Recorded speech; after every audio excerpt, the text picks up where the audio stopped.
Olá, seja bem-vindo ao canal da Igreja Presbiteriana mais uma vez. É uma alegria ter você assistindo os nossos vídeos. Hoje nós daremos continuidade, gravando um pouquinho diferente da igreja, mas a mesma série Colocando os Pingos nos Is. Família colocando os pingos nos is. Nós temos estudado essa série, estudamos ao longo do mês de maio e agora vamos adentrar junho, pensando um pouquinho a respeito das coisas, das vertentes, das realidades das nossas famílias que precisam urgentemente passar por uma reforma ou, no mínimo, uma análise. Nós temos notado que a família, de forma geral, no Brasil, tem passado por uma crise e nós precisamos cuidar dela. A família é o maior patrimônio, sem dúvida nenhuma, de uma sociedade estruturada de seres humanos bem formados. E hoje nós vamos pensar a respeito da criação de filhos. Nosso subtema é crianças líderes e pais negligentes? Aqui não.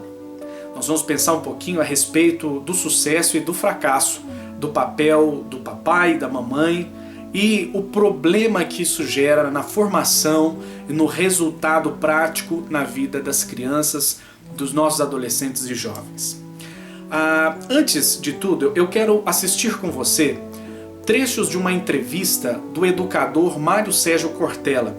Ele é um homem muito capacitado que lida com a realidade das escolas, de como os nossos filhos têm sido introduzidos na vida escolar, e ele tem um feedback muito interessante para nós pensarmos. No primeiro vídeo nós vamos ver que, infelizmente, os pais têm sido negligentes com a sua tarefa, com o seu papel de autoridade, de exemplo, daquele que ensina na vida prática os valores e cobra de seus filhos a respeito disso. Num segundo vídeo, nós vamos pensar um pouquinho sobre o acovardamento dos pais frente à autoridade que as crianças estão ganhando, que tem se agigantado. Os pais têm se acovardado, têm deixado de cobrar, deixado de chamar a atenção, e os filhos têm crescido diante disso. Muito interessante o que ele diz a esse respeito.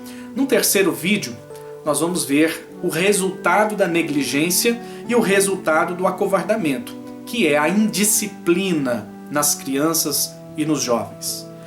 Isso como fruto de dois primeiros erros, dando origem a um terceiro erro. Depois nós vamos ver uma quarta questão, e que também é problema junto com a indisciplina, que é a desobrigação. Os filhos não se sentem mais obrigados a nada, e nem responsáveis por seus próprios atos. E os pais, ao invés de cobrar isso, eles têm entendido que é necessário super proteger, como se o amor fosse aceitar tudo. E um último trechinho dessa entrevista, o resultado é o fracasso. Esse trecho do vídeo vai deixar claro o fracasso do papel paterno e materno em muitas realidades, em muitas famílias, por causa da negligência, por causa do acovardamento, e que traz consigo a indisciplina, a irresponsabilidade e o fracasso total na criação dos filhos. Assista esses trechinhos, daqui a pouquinho a gente volta a conversar. E meus pais me davam uma linha, me deram uma linha de vida. E hoje, aqui, a gente sente que os pais de hoje, eles estão preocupados com outras situações e empurram tudo para o professor.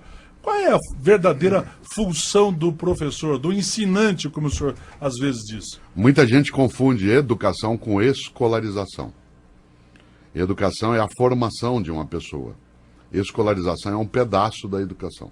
O que nós professores e professores fazemos é escolarização. Outro dia, num debate, um pai me perguntava: professor, o que é que a família pode fazer para ajudar a escola na educação dos nossos filhos? E eu disse: olha, pai, há uma inversão na tua questão. Não é a família que ajuda a escola na educação dos teus filhos, é o contrário. É a escola que ajuda a tua família na educação dos teus filhos, fazendo escolarização. Você tem uma, duas crianças, e os tem durante 24 horas por dia, espera até o fim da tua vida. Nós as temos 30, 40 numa sala de aula durante 4 horas. Se você supõe que tendo só duas, você tem dificuldade de fazer, imagine se nós, com um conjunto de crianças, conseguiríamos substituir o que é a tarefa da família. Por isso, Assim como hoje tem o personal trainer, assim como tem o personal stylist, para ajudar a pessoa a se vestir, alguns acham que tem personal father e personal mother. Isto é, gente que substitui o pai e a mãe nisso. Não. A tarefa de educação dos filhos é da família em primeiro lugar e do poder público de forma secundária. A escola faz escolarização. Por isso, se a família não cumpre aquilo que ela precisa cumprir, a escola não dará conta. É preciso fazer uma parceria com as famílias, de modo a também formar os pais. Porque uma parcela dos pais está perdida. Ela não sabe que tem. Ela vive uma situação de submissão com os filhos. Te dou um exemplo banal. Aliás, eu falava isso hoje, num comentário na rádio, ao vivo em São Paulo, pelo telefone. Você imagine, quando eu era menino, e eu não estou querendo falar do passado para voltar a ele, mas ter algumas referências. Quando eu era menino, que eu chegava num restaurante, né, com o pai e a mãe, meu pai dizia assim, Mário, sente-se. Essa era a frase. E eu sentava. Qual é a frase hoje do pai e da mãe? Filhinho, onde você quer sentar? O que você quer comer? O que você quer assistir? Deixa a escolha para o filho. Isto é, você oferece a uma criança de 8, 9 anos, em nome de um carinho, algo que a deseduca. É óbvio que eu sou avesso, contrário a espancamento, a bater, mas não sou contrário de maneira alguma a uma educação que seja firme. Eu nunca, meus filhos, eu bati neles, mas todas as vezes eu fui firme. Ser firme não é espancar. Tem que saber dizer não, né? É a fala, é a autoridade, é colocar a mão no ombro com delicadeza, mas com firmeza, para a criança sentir a pressão, sem machucar, mas sentir a pressão. Isso significa que, pode parecer pouco, mas há uma diferença significativa de formação de um caráter, de uma criança de 10 anos de idade, por exemplo, de eu dizer a ela, sente-se, e dizer a ela, onde você quer sentar? Só o modo de eu dizer a segunda frase, que parece carinhosa, ela não é carinhosa, ela é acovardada. Onde você quer sentar? O que você quer comer? Você não quer estudar um... Resultado, sabe qual é a consequência? Parte dessas crianças é formada em famílias que não têm autoridade sobre ela, a criança dorme na hora que ela quer, come o que ela deseja, ela sai ou vê o programa que ela quiser, ou rádio, seja o que for, onde ela vai encontrar um obstáculo a essa falta de limite na escola. Quando ela entra na sala de aula, nós falamos assim, cadê o material, fez a tarefa, cadê, guarda esse telefone, joga fora esse chiclete. Sabe o que eles fazem? Parte para cima de nós.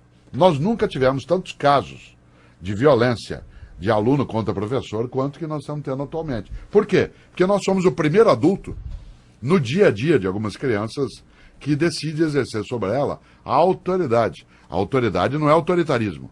A autoridade é a responsabilidade com o mando. Essa autoridade tem que ser exercida. Você sabe que tem pai ou mãe que vem até a escola pública ou privada reclamar conosco porque nós demos falta para um menino que não foi. Aliás, a pergunta já me foi feita várias vezes na vida. O senhor reprova por falta? Eu falo, jamais. Quem se reprova por falta é quem falta. Eu só dou falta para quem falta. Sim. Como eu só dou falta para quem falta e quem faltou não fui eu nunca reprovei por falta. Tem pai ou mãe que vai lá e reclama que a gente dá tarefa pro aluno. Nós estamos formando, e isso precisa cuidado, nós estamos formando uma geração um pouco mais fraca, que não pega no serviço. Né? A gente está formando gente, como a gente diz no interior, que não pega no breu.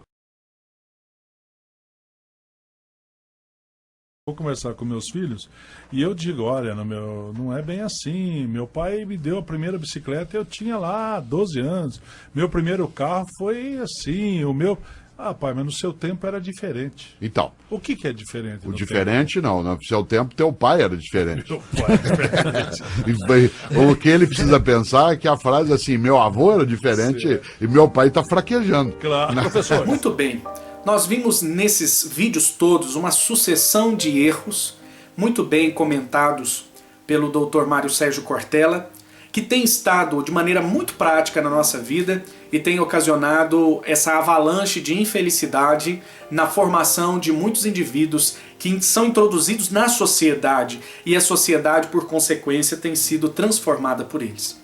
O que eu noto é que depois de cometer essa sucessão de erros, a frase que está presente em muitos pais que têm que participar de grupos de reabilitação para se preparar para lidar com um filho que infelizmente se enveredou no caminho das drogas, ou até mesmo na reabilitação de filhos que foram enviados para a Fundação Casa, e tantas outras situações que não chegam a esse extremo, mas os pais se perguntam: onde foi que eu errei? Onde foi que eu errei? Eu acredito que o nosso erro tem sido ausentar a disciplina, ausentar aquilo que nós recebemos. Muitos pais e mães dizem: onde foi que eu errei? Eu dei para ele ou para ela tudo aquilo que eu não tive. Eu proporcionei para o meu filho, para minha filha, uma vida que eu não pude ter. Eu tentei livrá-la do sofrimento que eu tive na minha infância, tendo que trabalhar com os meus pais para ajudar a criar os irmãos mais novos. Realmente, você pode ter dado aos seus filhos aquilo que você não teve, aquele curso de inglês, aquela roupa, o celular, o computador, o notebook, mas o que você teve, o que você ganhou, pode ser que você não tenha dado ao seu filho, que é o caráter, que é a honestidade, que é o comprometimento com o coletivo e assim por diante. Infelizmente, nós temos trazido para a sociedade, nós temos dado para o nosso contexto, a nossa vivência, a nossa cidade, infelizmente nós temos entregado indivíduos que não respeitam a autoridade. Os nossos filhos não têm respeitado a autoridade do professor, não têm respeitado a autoridade dos próprios pais, não têm respeitado a polícia, não têm respeitado a justiça, eles não têm respeitado ninguém. Parece que sobre eles não há ninguém, não há lei. Nós temos entregado para a nossa sociedade indivíduos que não gostam de trabalhar, que gostam da ostentação, contudo, que seja provindo de vida fácil. Que essa ostentação venha na maior facilidade, que eu possa ganhar a vida sem ter que trabalhar. Há também o problema de entregarmos para a sociedade indivíduos com caráter tão frágil, com a formação de valores tão cristal, tão fraquinho, tão frágil, que eles são influenciáveis por qualquer modinha, são influenciáveis por qualquer valor que vem pela mídia, que vem pelos amigos, e por causa disso eles enveredam por caminhos que você disse: olha, não foi essa educação que eu dei, mas faltou uma formação de caráter realmente baseada, de maneira concreta, para que ele tenha seus valores e princípios muito bem definidos, para que eles entendam quem são, o valor que têm, qual o propósito, o objetivo de vida, o que espera para o futuro e quem para eles são de fato importantes na vida. Nós temos entregado também para a sociedade indivíduos sem limite, e sem limites nas coisas mais banais e que levam essa falta de limite para as coisas mais sérias. Por exemplo, nós temos criado indivíduos que não têm limite para comer, horário para comer, não tem horário para dormir, não tem limite para gastar, gastam mais do que ganham. Nós temos entregado para a sociedade indivíduos que não entendem que o direito deles termina quando começa o do próximo. E é por causa disso que nós vemos aí jovens andando a 200 por hora em via pública, alcoolizados e matando pedestres, matando pais de família, porque eles não entenderam ainda que há limite para todas as coisas na vida. Tudo em exagero faz mal. Nós temos entregado para a sociedade ainda sujeitos que depois de fazerem o que não devem, não assumem seus atos. A superproteção tem feito com que os nossos jovens não sejam homens e mulheres de caráter para entender que para toda ação há uma reação, para toda atitude há consequências, sejam elas boas ou ruins, e devem ser assumidas. Nós temos entregado para a sociedade ainda indivíduos que não têm o menor senso de coletividade. Qualquer sentimento de coletivo seria só para explorar a sociedade, as pessoas só estão aí para servir aos meus interesses, aos meus ideais. Eles não têm entendido que nós somos formados dentro de uma sociedade para servir essa sociedade e para contribuir com um bem maior, como um todo. Nós temos entregado para a sociedade indivíduos amantes dos prazeres a qualquer custo, mesmo que isso comprometa a integridade deles mesmos, mesmo que para se ter o prazer eles até autodestruam o seu corpo, a sua dignidade e os seus valores. Nós temos entregado para a sociedade indivíduos que vivem a cultura do descartável. Se é bom, que seja bom até aqui e depois a gente joga fora. Porque se não ficar bom dali a pouco, se não trouxer mais o prazer que trazia, se não cumprir mais os objetivos que cumpria, então a gente pode jogar fora. Tudo é descartável. Inclusive pessoas. Inclusive comportamento e ética. Enfim, nós temos entregado pessoas para a sociedade desprovida de temor a Deus, de temor e de sentimento e de consciência de que há um Deus que vê todas as coisas e esse Deus há de julgar todos nós. O que faltou? Onde foi que erramos? Mais uma vez digo, a ausência da disciplina.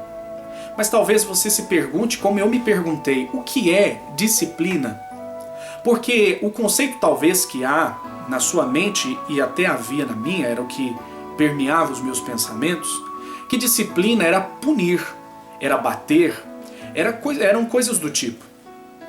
Mas se você analisar um pouquinho o que é disciplina, é algo muito mais complexo que isso, e algo muito mais completo do que isso.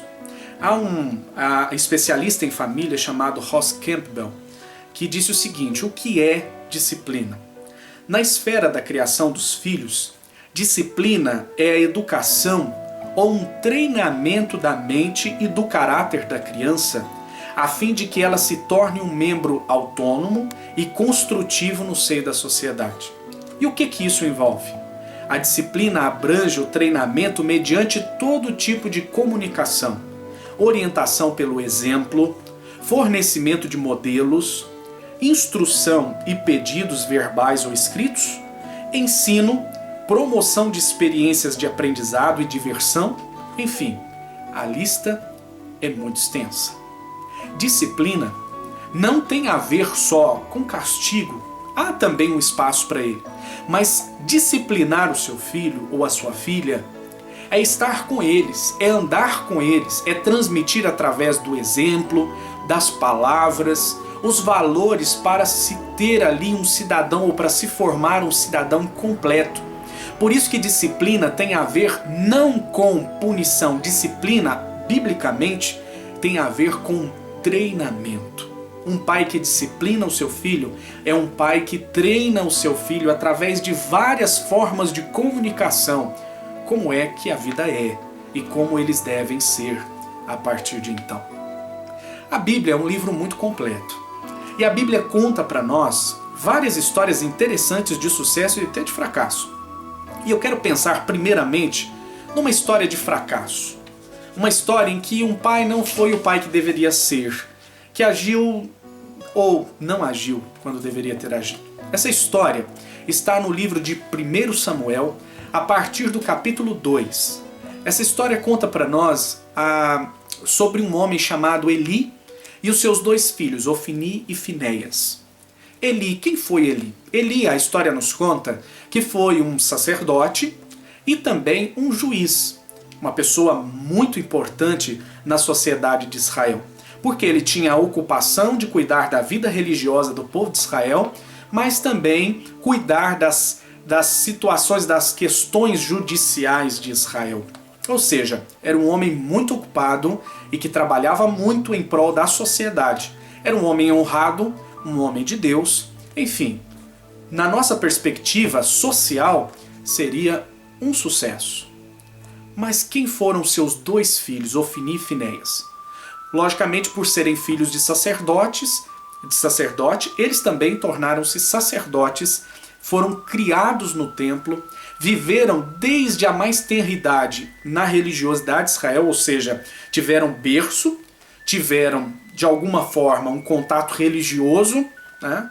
Talvez fôssemos dizer hoje, frequentaram uma igreja desde muito pequenos. Contudo, o comportamento deles em Israel, mesmo sendo sacerdotes, era terrível. O comportamento deles incluía subornar, roubar das ofertas do templo e bem como deitar-se com as mulheres de Israel, cometendo impureza e adultério. como explicar de um homem como Eli, o pai, o bom cidadão, o bom cumpridor dos seus ofícios religiosos e civis, mas filhos tão diferentes? Para isso nós precisamos analisar quem foi Eli como pai. Quem foi o Eli pai?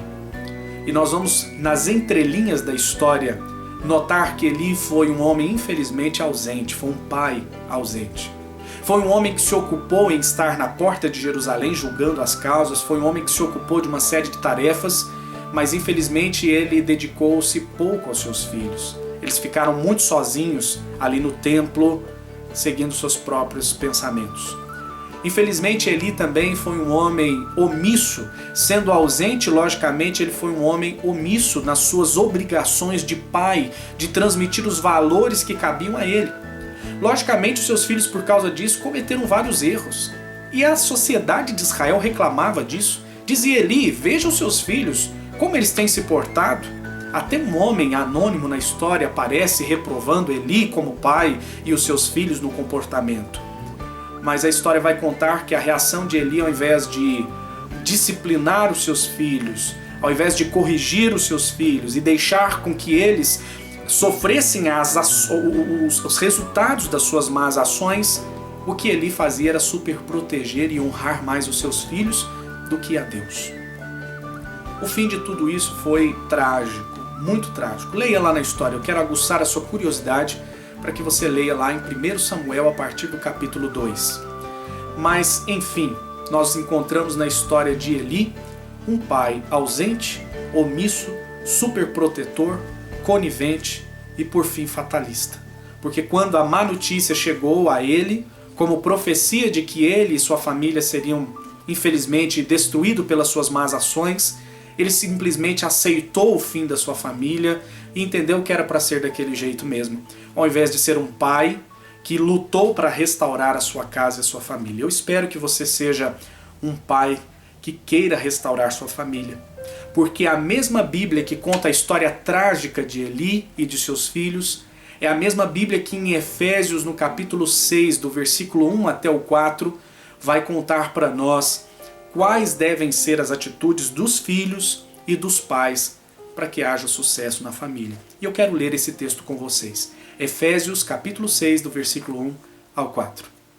Filhos, obedecei a vossos pais no Senhor, pois isto é justo.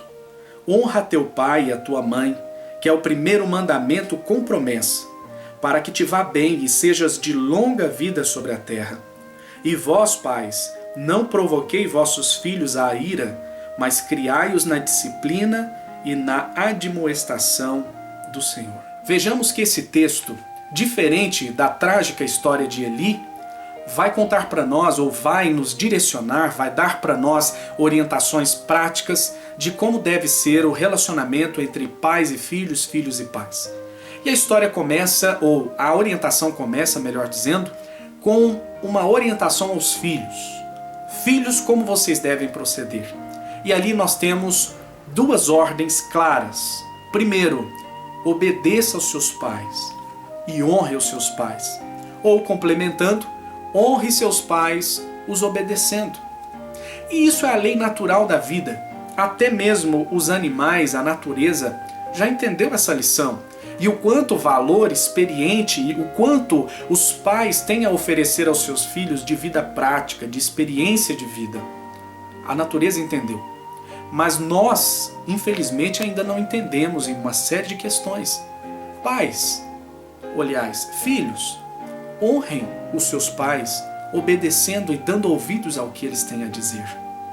E é interessante que no Decálogo ou nos 10 Mandamentos está presente: honra a teu pai e a tua mãe. Isso não só é uma lei natural, como é uma lei divina para o seu povo. Lá em Israel antigo, Deus já começa formando o seu povo e dando a eles uma lei centrada no amor a Deus e no amor ao próximo. E dentre o próximo, o amor de pai para filho e de filho para pai.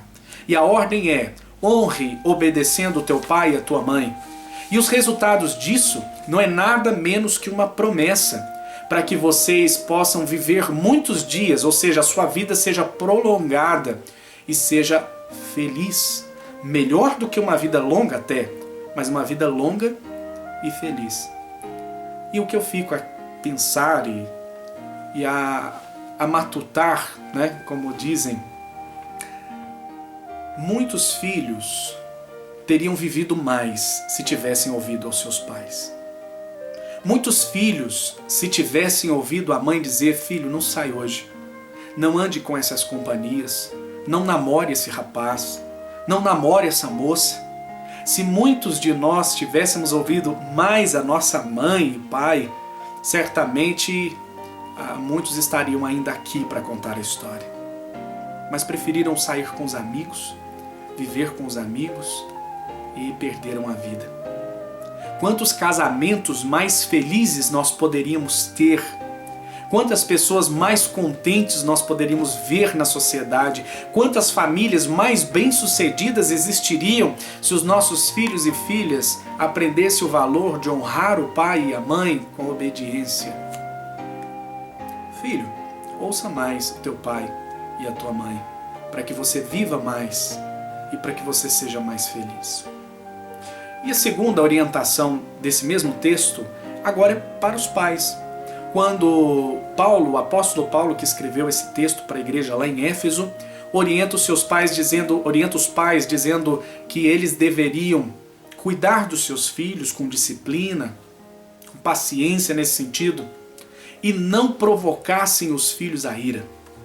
Paulo começa falando o que os pais não deveriam fazer. Naquele contexto romano existia algo chamado pater potestas.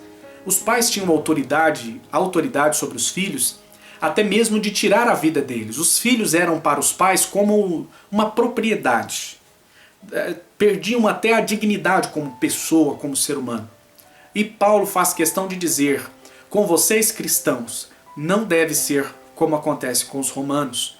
Entre nós cristãos, os pais não tratam os filhos como propriedade, mas tratam os filhos no temor e no amor de Deus, na disciplina, com toda a direção dada pelo próprio Deus. Porque os pais não devem, e aí ele diz o que não fazer, não devem provocar os seus filhos à ira. Pais, disciplinem seus filhos, mas não provoquem os seus filhos à ira. Não criem filhos rebeldes e revoltados. Sabe quando você consegue provocar essa ira aos seus filhos? Quando você cobra deles um comportamento que eles não conseguem enxergar em você. Quando você cobra dos seus filhos que eles falem a verdade, que eles sejam honestos, que eles cumpram o horário, que, enfim, eles sejam super seres humanos, mas você é um fracasso como indivíduo. E aí, na hora de cobrar, o pensamento é: vou bater, vou agredir. E infelizmente muitos dos pais e das mães que vão corrigir os seus filhos com a punição física, na verdade, quando eles batem nos filhos, eles não batem nos filhos, eles batem no patrão, eles batem no cheque especial negativo, eles na verdade descontam nos filhos as frustrações e os problemas da vida. Isso não é justo.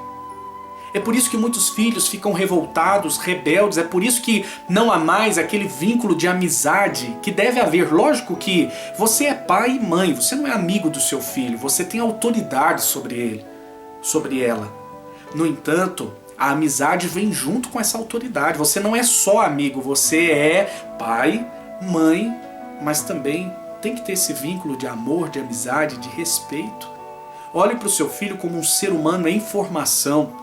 E o seu filho e filha não será melhor que você, a menos que você se esforce em formar nele um ser humano melhor que você. Isso é para não fazer. Não provoque os filhos à ira. E o que fazer? Discipline os seus filhos. E lembrando o conceito completo de disciplina, treine os seus filhos. Treine eles na brincadeira. Leve para pescar, leve para passear. Deixe-o participar da vida, interaja com ele, gaste tempo, ou melhor, invista tempo na formação do seu filho e da sua filha. Ensina-o, não só na hora de dar o castigo, de tirar o videogame, a internet, o celular ou coisas do tipo, mas os ensine na vida, no dia a dia. Seja pai, o super-herói da sua filha. Seja mãe, a heroína da sua casa. Sabe por quê? Porque hoje existem muitos homens que não valorizam as mulheres porque ele não conseguiu, ele não aprendeu a valorizar as mulheres a partir do exemplo de vida da mãe. E muitas meninas e que se tornam mulheres, elas não conseguem mais olhar para os homens como seres dignos, porque elas não tiveram um homem digno em casa para ensinar para elas o que é ser homem na figura de pai. A psicologia explica isso, que no futuro a sua filha, ela, se você for um bom pai, ela vai procurar um marido que tem os traços que você tem como pai, no amor, no respeito e no cuidado com ela, e vice-versa.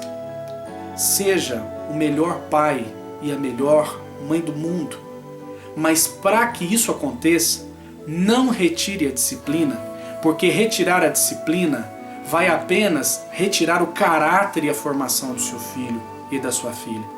Disciplina é treinamento. E amor que é amor, exige. Amor exigente. Porque eu te amo, eu não vou aceitar qualquer coisa. Porque eu te amo, eu não quero que você viva de qualquer maneira. Porque eu te amo, eu cobro que você seja a melhor pessoa do mundo. Porque é dessa forma que eu me esforço para que você assim o seja. Que Deus abençoe na sua tarefa de pai e de mãe. E mesmo que a sua casa não esteja nas melhores situações, talvez você esteja se encontrando muito mais na família de Eli do que qualquer outra família. Eu quero te dizer, não seja fatalista. Não abra mão da sua família. Ame-a até o fim. E naquilo que precisa melhorar, procure ajuda, procure orientação e melhore. Seja o melhor pai e a melhor mãe do mundo. Que Deus te abençoe em nome de Jesus.